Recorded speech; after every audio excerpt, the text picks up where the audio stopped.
Good morning, fellow insomniacs, and welcome to another hot mess of an episode of Hey I Can't Sleep with me, Jordan James. Temporarily known as Wanda. I wish my name was Wanda. So, how are we hanging in for the self-disclosure series? Pretty good? I've gotten good feedback. I've had some people come forward privately and let me know that things have been helpful. So, thank you for that feedback. I had a good response to the series on borderline personality disorder. I had someone come forward and self-disclose that they themselves had BPD, and that it was nice to see that there were other people that were talking about it, because it is very misunderstood and not talked about and stigmatized disorder. So going forward, I will be doing more videos on BPD. Not today though. Today I'm going to talk a bit about what it's like to be transgender. So if that's something that interests you, stay tuned. Otherwise, you know the drill. Hey, I can't sleep. Won't you come and bitch with me? So grab yourself a tea and come and sit with me all night.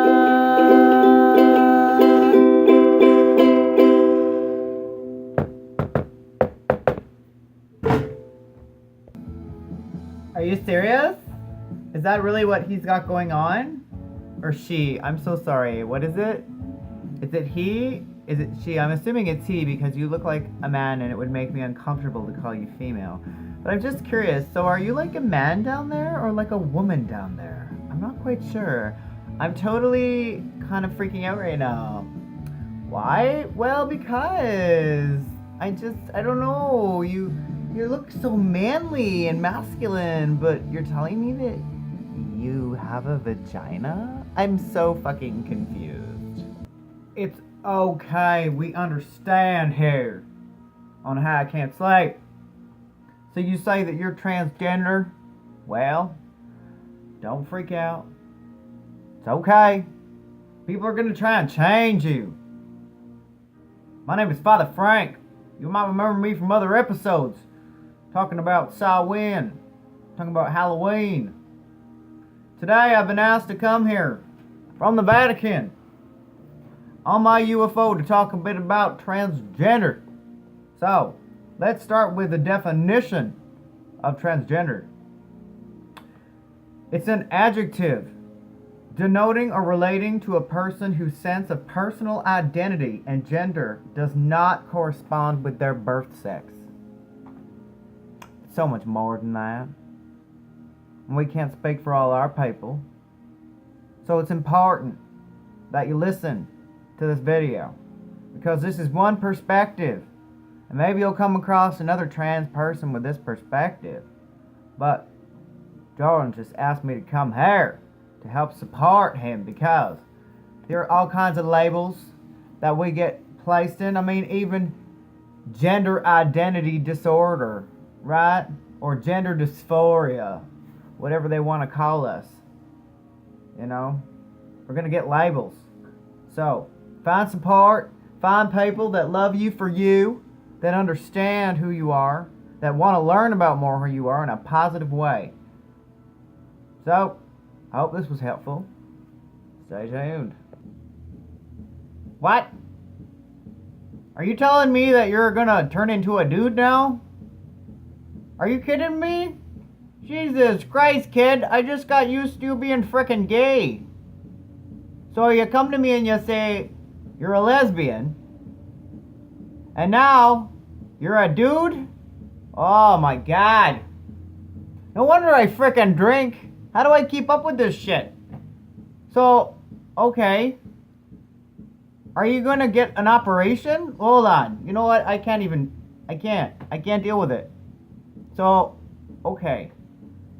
So I gotta start calling you he now. Oh, Christ. I don't know what to say, man. You know what? I just need a drink. We'll come back to it. Hi, I'm looking for a Miss Smith. Miss Smith? To see Dr. Smith?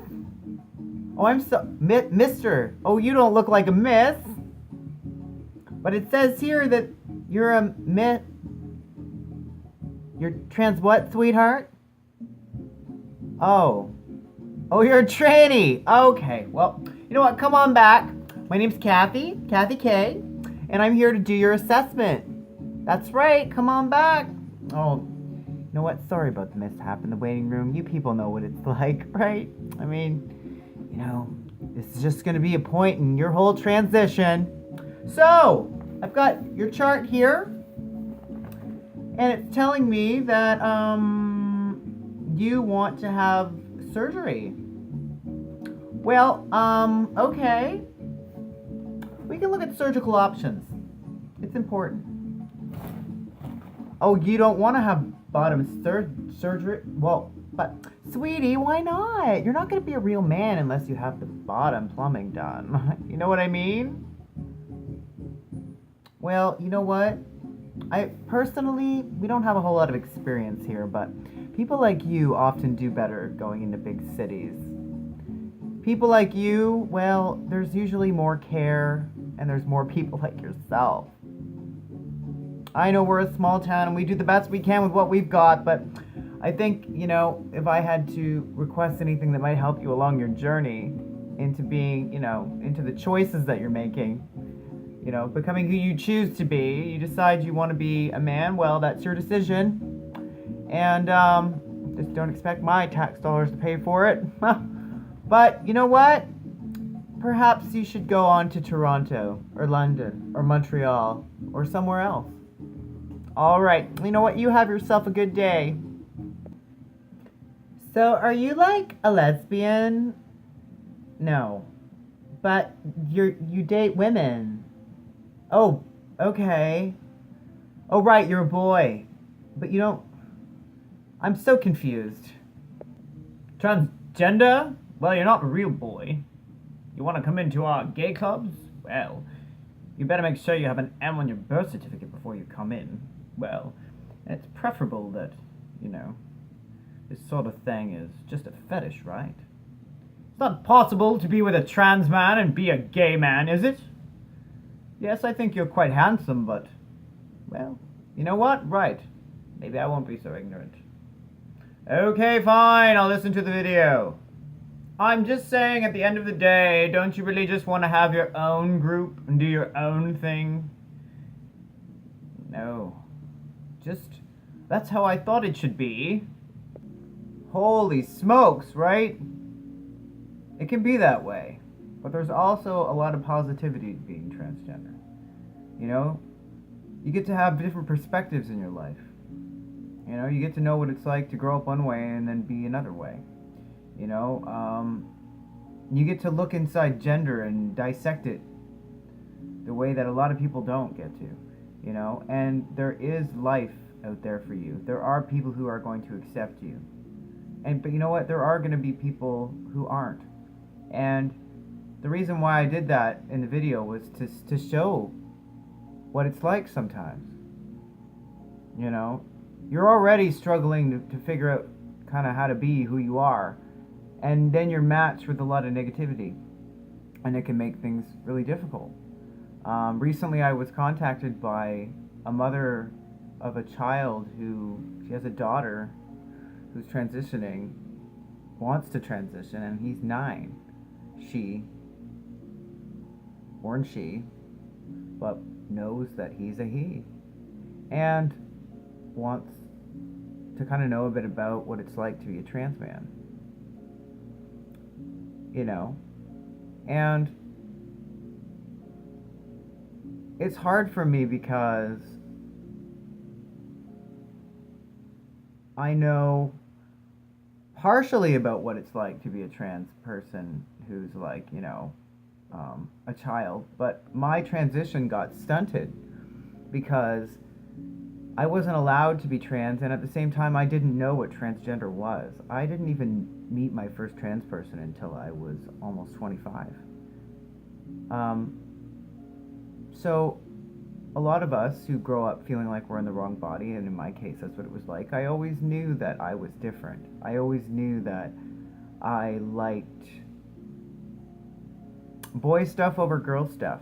I didn't want to wear dresses. I didn't want anything to do with being a girl. Not because I didn't love girls, and not because I didn't think that they were, entitled to their own culture. It didn't interest me.